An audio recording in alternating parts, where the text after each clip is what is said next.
So does the Home Secretary now see that the comments made by one of her own ministers at the time of the riots, seemingly making excuses for armed thugs intimidating the media, undermines the government's credibility, reinforces the accusations of bias, and puts people, including police officers, at increased risk?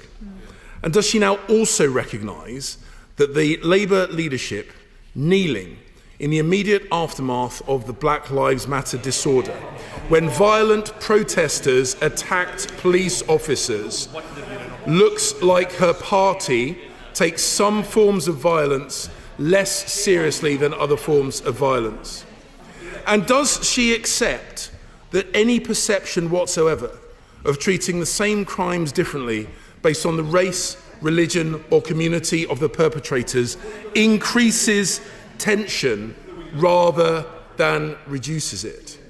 And does she accept that at times of heightened tension, government ministers must be and must seem to be even-handed and demand even-handedness of others?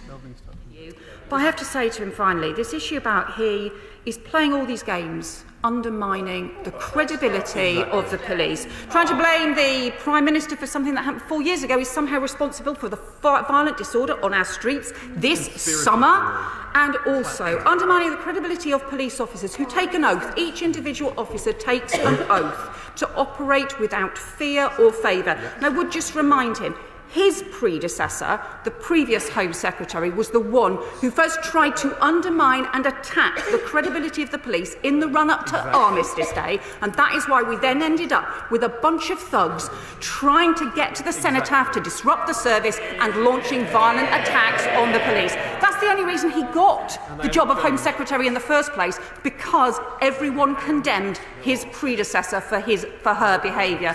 I'm so sorry that he's decided in a leadership election to follow her example rather than something that I really thought he was better than.